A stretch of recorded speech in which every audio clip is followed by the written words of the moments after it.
Dun, dun, dun.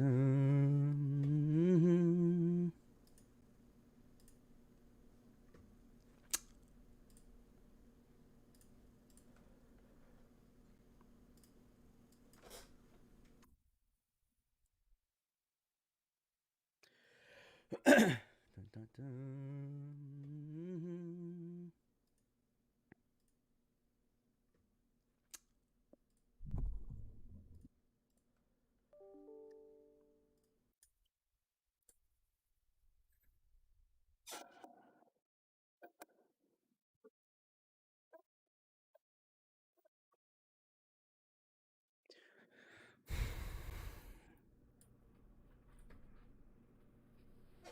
Good morning.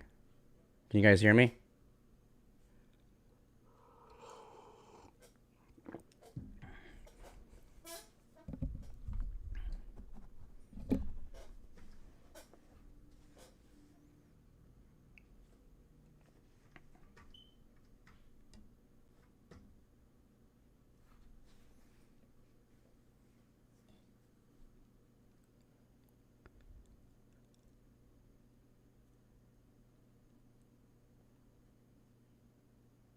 Okay, cool. This delay thing is annoying. Well, I think we got the top of our three. So in the futures, the expectation was, if you guys watched my video last night, the expectation was we top out here and then we finally go down into a wave four. But what do I always say about wave fours? Um, upgrade to mic. You know what's funny? So I've got this. So I've got an Omen as my PC, and it's got this Git Force RTX NVIDIA driver, and they just came out with this software that just makes the voice like wow. So yeah, it's clutch. But yeah, definitely got a mic update. um, oh, sorry. So as I expected, for those of you that watched the video, the expectation was the wave three tops out and we go back into wave four. But like I said, what happens in wave fours? We consolidate, and when we consolidate, it gets extremely slow. It does get choppy, um, and it's the whole purpose of wave four is to destroy contract values. So yeah, I mentioned last night. Even Danny mentioned it last night. Was, hey, if you want to take the day off, take the day off, because there is no news currently today that's supposed to come out that's going to affect the market.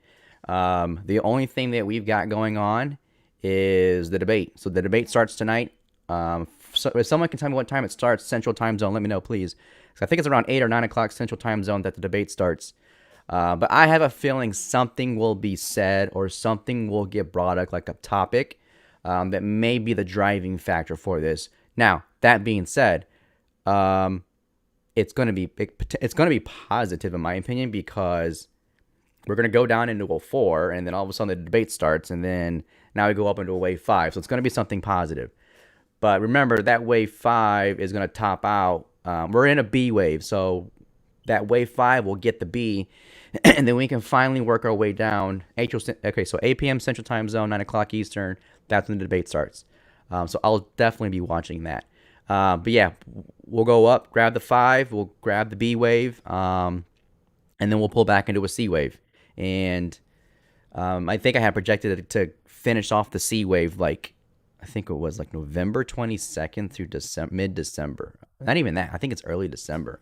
So it's going to be definitely, we're going, I don't want to say we're going down, but we're going to have a sell off. It's just, it could be crash like, or it could be a slow, um, a slow impulsive move. So real quick, here's what I'm going to do.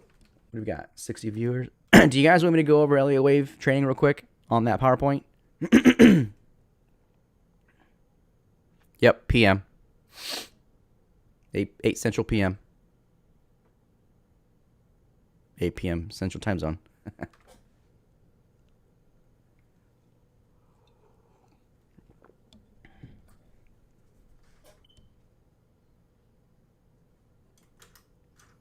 All right, it's delayed, so I got to wait for these answers to come in, which is why there's a. Yeah, okay, cool. All right. Okay, so let me go over real quick. I think I'm going to start doing this every morning. But I am going to get some training videos and courses out there for this stuff. So just bear with me.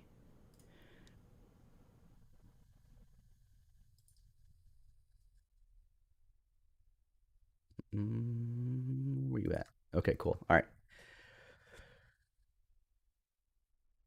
I'm gonna pull something up real quick.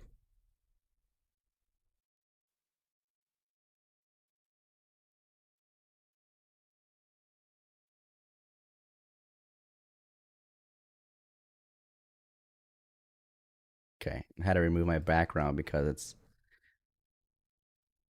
I'm gonna be in the way. Um,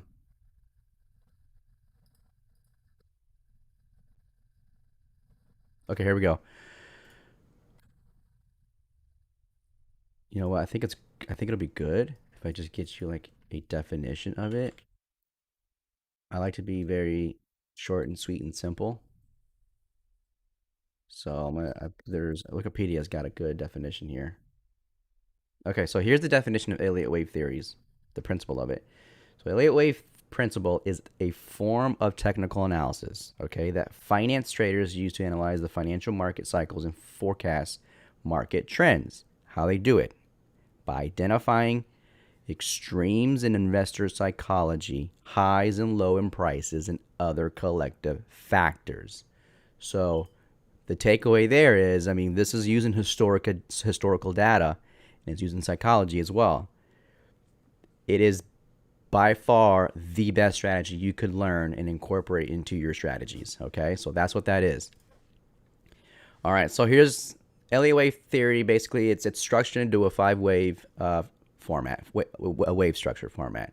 So the initial wave is going to go up, okay, at the 618 level and then come back down. Now, before I even get there, how do you find where to start? I look for pullbacks. So if I go step back into a 2 hour chart or a 4 hour chart, I'll use daily. I mean, if there's tons of freaking candles and wicks, I don't mess with that. Mess with that meaning that time frame. So I take a step back in daily. I even had to use a weekly chart. Okay, so start with the 2 hour, 4 hour. Okay, get a bigger picture of that ticker, and I go to March because that's when the major sell-off was. So I go to March, and then I kind of see the waves. Okay, I kind of see the trend, and then start identifying these pullbacks. Okay, and then measure the leg up.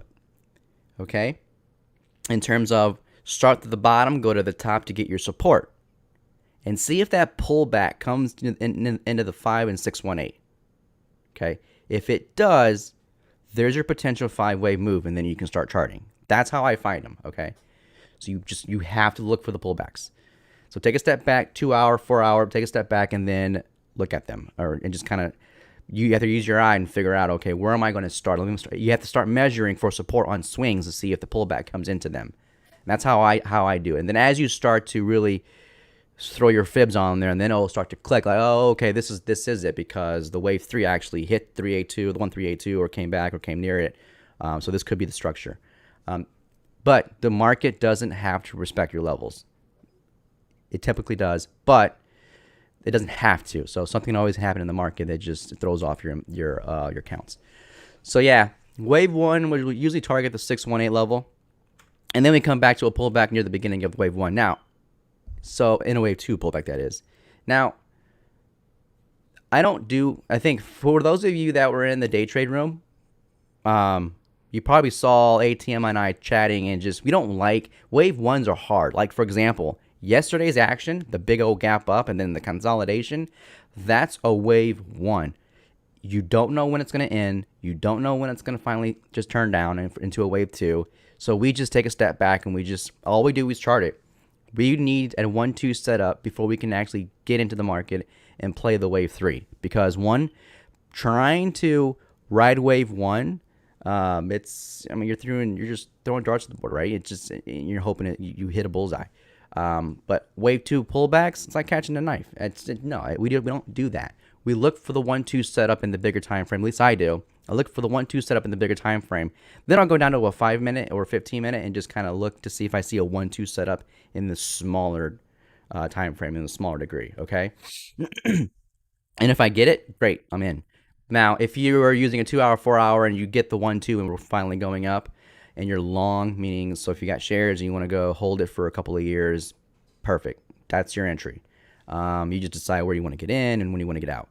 But if you're one to want to swing a couple of days or a couple of weeks, or do a day trade, then go to the 5 minute, go to the 15 minute.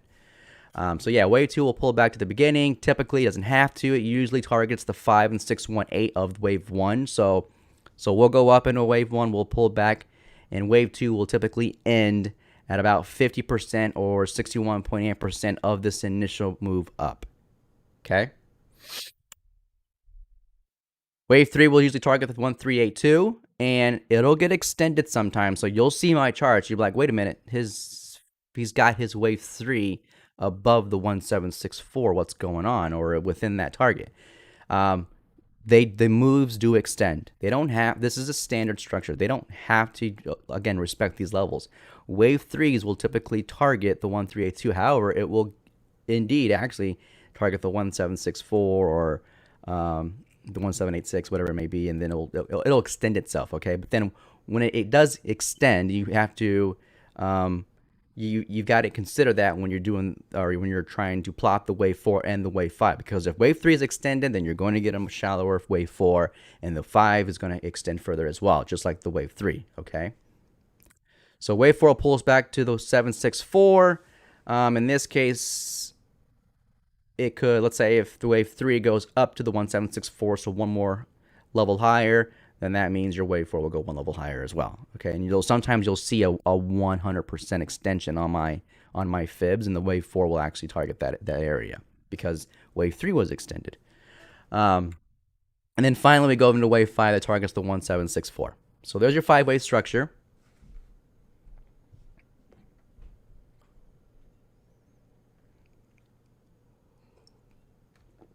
Now, waves 1, 3, and 5, those are called impulsive moves. Okay, they follow the trend. Okay, the direction of the trend.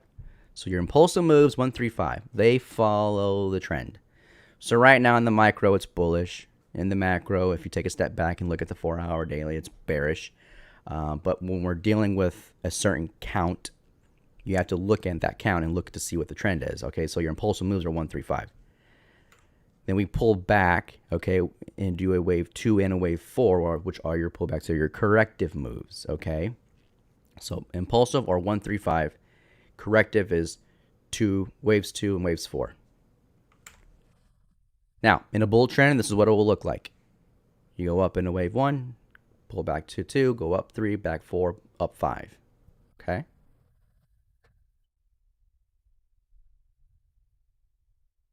Now, in a bear trend, this is what it'll typically look like. You go down in an impulsive move, wave 1, up wave 2, down wave 3, up wave 4, down wave 5. So your impulsive, again, is 1, 3, 5. They go in the direction of the trend. Now, so when we're talking about impulsive moves, or we're actually, where are we? What is this topic? Oh, okay, yeah. So the impulsive, the entire, I should really word this thing. This is kind of a bit confusing for myself. So when you look at a 5-wave structure, these 5-wave structures can be subdivided into other impulsive moves. So for example, this 5-wave structure, let's say it's a 4-hour or 2-hour, we can actually go down into a 5-minute or a 15-minute, and we can start identifying 5-wave structures within that impulsive move, wave 1. And the same rings true to wave 3 as well as to wave 5, okay?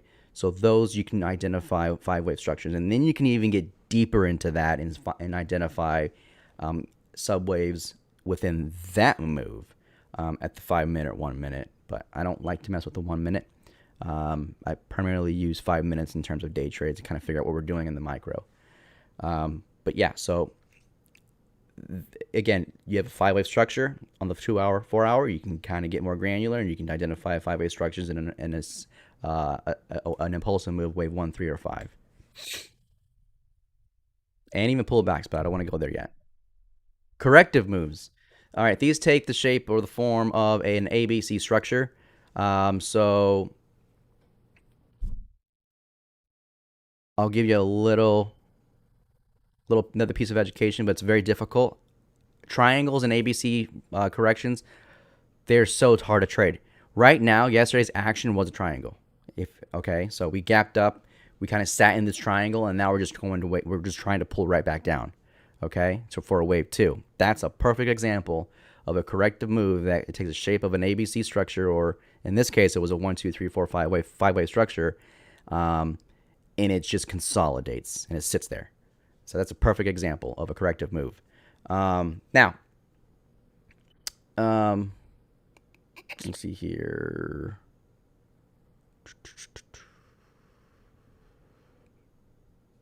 So we got AB. Yeah, so that takes an form an ABC structure. Was there something else I wanted to add in here?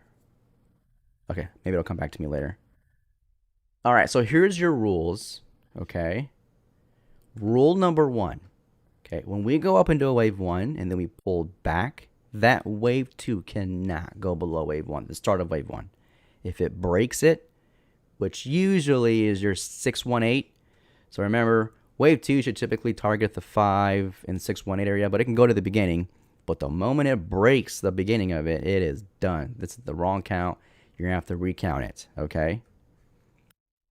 Rule number 2.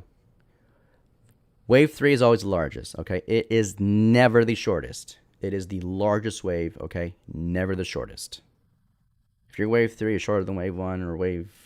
if it's shorter than wave 1, we have a problem. That's not the structure.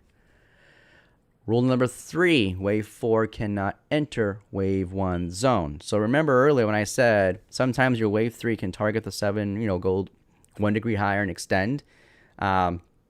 When that happens, wave 4 and wave 5 have to do the same. You have to accommodate that, okay? So you have to basically move your counts up where it's going to hit. So for example, if we hit the 1382 and all of a sudden we're down at the 618 entering wave 1 zone, that's invalidated. It's the wrong count. However, if we're up and if the wave 3 actually hits the 1764 and we come down, then my expectation is to hit the 100% extension level, or possibly get into the 7 or 64 area and almost touch the 1, but it can never enter the 1 zone or the wave 1 zone. Okay, so that's rule number 3. We pull it back to the 764 and finally finish off the move in a wave 5. Okay.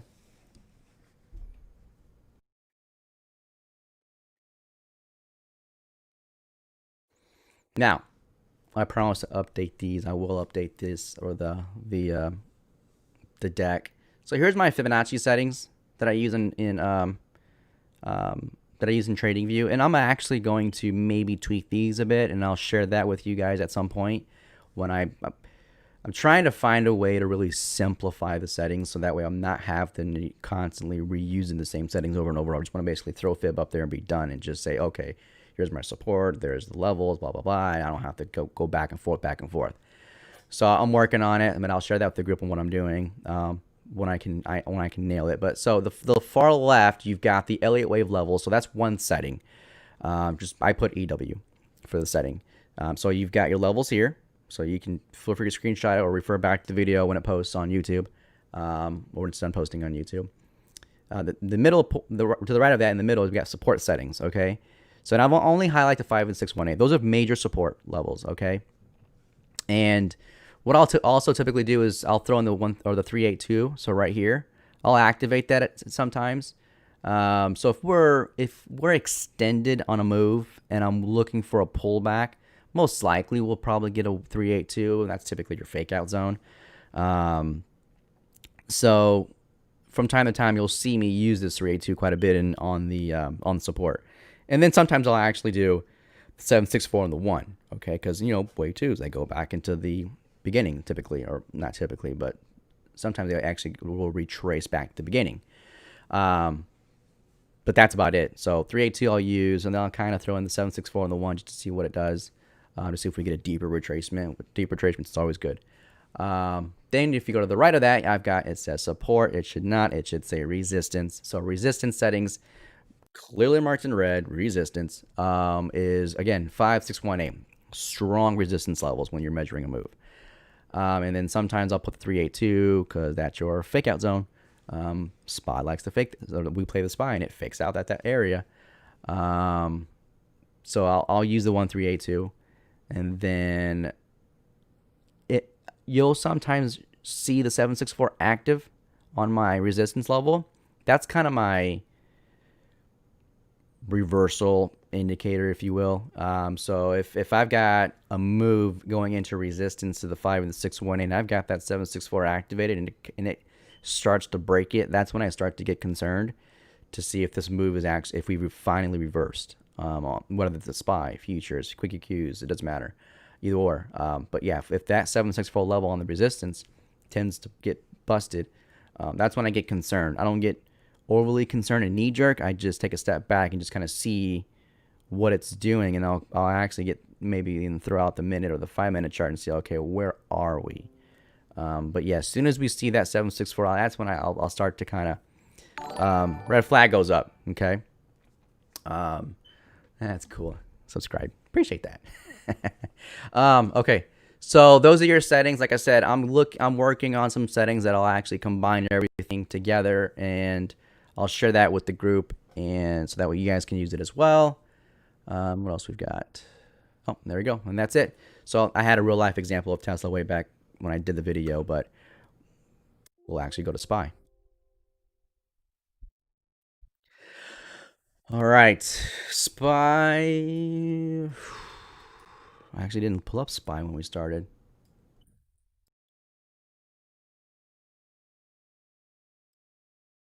All right, let's see.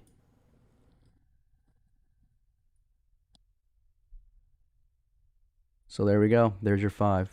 So I got my wave 5. Now this, I've got a wave 1, 2, a 3, 4, and a wave 5 topped out here in this box. So if you guys notice, if you remember in my video, I was looking at futures, okay, and we saw we topped out here 336 or 3363ish, and then I kind of hopped over to the SPY and say, okay, it's usually 1/10 of that. So basically 3363 is really $336.30 on the SPY. So it's not, I mean, it's not on the money, but it's fairly close. But at any rate, I've got my top in for wave 5. So now the trend, now we're breaking down. But again, just FYI, in futures, this is a wave 4 pullback. Okay, consolidate, consolidate, consolidate. It's going to get choppy. It's going to get boring. Because again, there's no news that's going to, in my opinion, that's going to drive this thing down to go grab that wave 4. Again, I think we'll just get choppiness, and then we'll finally go down after hours, and then the debate starts. So when the debate starts, have a feeling something's going to happen. Either Biden might slip, say something wrong, and whoop, or Trump, I don't know, a category might get thrown out there, or a policy that gets thrown out that they talk about, and all of a sudden Trump wins that one, then whoop. So we'll see. We shall see. So yeah, I'm glad I did that video last night, got it out to you, because I knew I had a feeling I was going to be up late, or not be up late, get up late this morning and try to get remote learning in order and all that. So today's another busy day for me. But on the flip side of that, our kids go back October 19th for 2 days, and then 3 days here. So, but yeah, that's, yeah. So finally, it might get a little better, but we'll see. We'll see.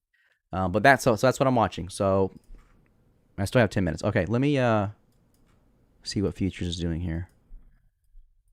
So now that we've got this pullback, I'm looking for 5 waves down.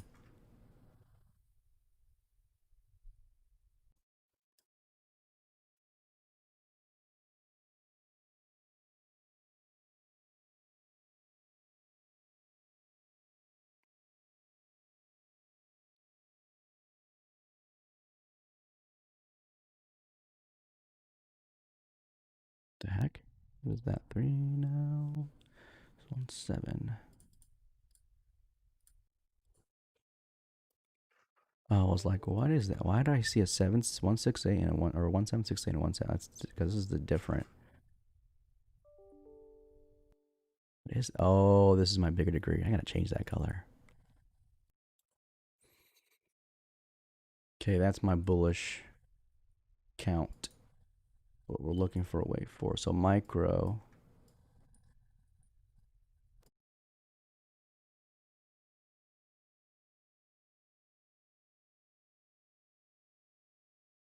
Yeah, see, I mean, look at this in the features. I mean, this thing just extended. I mean, this wave, I mean, this is clearly this is 5 waves. So you'll notice in the technicals, um, wave three is never the shortest, right? Wave three is never the shortest. And you'll look here. Where's my tool? So right here, it just kind of went, it just dipped big time. That's how I know this entire move is a wave three right here. Okay. So that's one way of using your MACD, the other technicals to determine if this is a wave three or not. But I knew this was going to happen at some point because we were in negative divergence. I mean, it was just screaming negative divergence, and we finally broke down. So that's 5 ways. So essentially, what I'm seeing here is I've got a wave 1, 2, I got a 3, then a 4 pullback, and then a 5 to end the move. So this is wave. This would be A. Okay. Oh, I'm sorry. I even get lost in my own counts. So this would be.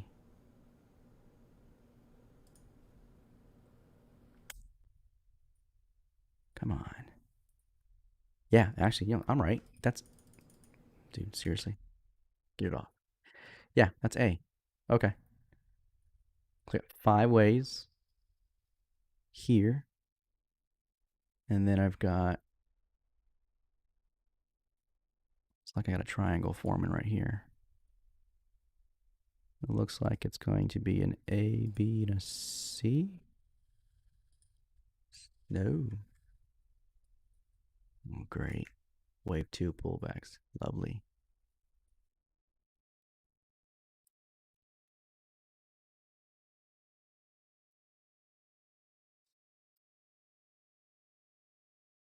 Oops.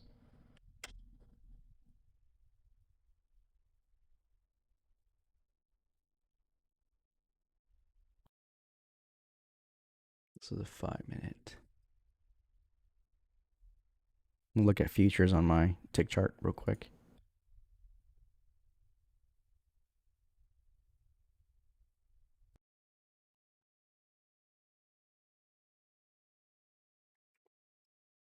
Please don't tell me the choppiness has already started. That's going to be gross.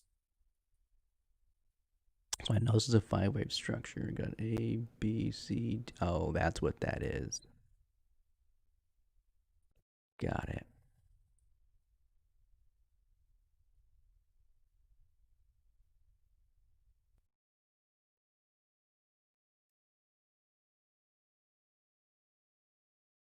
A, B, C, D, and E. And then we go down. Okay, that's A, B, C, D, E. And then, so that's a corrective. Now we have another impulse. I love impulse moves because they go quick. It's 5 waves down on this one would target 332. Where's mine? Okay. All right. So for those of you that follow me or have actually listened into when Thanos is live and I'm in there, I like to use a tick chart. Tick chart basically, when an order is placed, then a candle pops in or it shows up just like this. So I've got it set to where I've got a tick chart of, sorry about that. I've got a tick chart of 2,000 ticks. So as soon as 2,000 ticks hit, a candle's created. It looks just like this, like a 5-minute. And actually, I'll bring it over.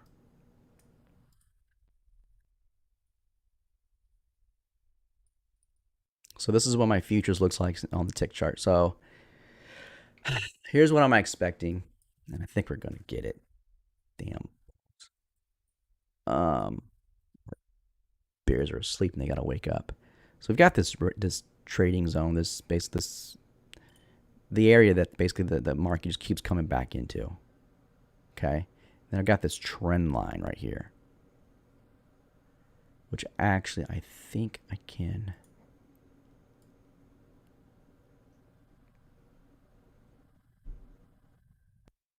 Nah. Okay. So I've got this trend line right here, and they're kind of respecting it. So the goal here for the bulls, unfortunately, they're going to basically come back into this zone, which is 330, 333, 33, 31, 33, 38 area, okay? And they're going to sit there for a while until they can actually bring it down, which is between about 320, 320-ish. No, not 320, 331, 332. Yeah, okay?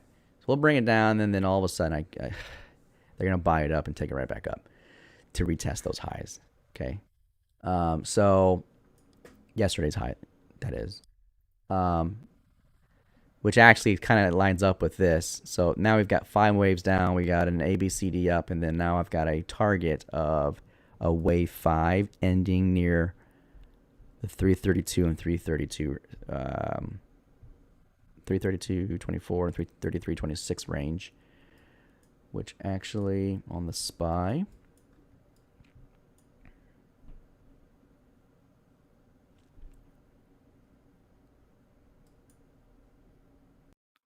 will not fill the gap. So it'll come down. It'll trade sideways. It actually, I think when we open it, we'll go up to retest in the SPY, and then we'll come right back down, and then we'll go back up.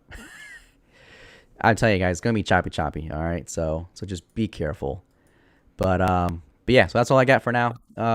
Market's about to open. I gotta prep myself.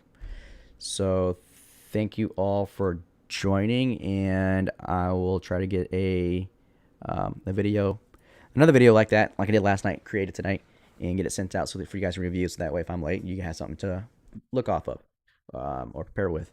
So, but yeah, of course, what I provide, educational purposes only, full disclosure. But yeah, so yeah, I will. Thanks for joining. Hit the like button, please. 100 viewers, and I can't even see how many likes I got, but hopefully I have 50 at least. But yeah, guys, trade safe. Sit out. It's if you can, just sit back and just watch. It's going. I mean, we're already squeezed. Look at it. We're already slowing down in terms of the TTM. I mean, now we're gonna fire off and do another move, but it's gonna be a choppy day. I guarantee it. So, but yeah, guys.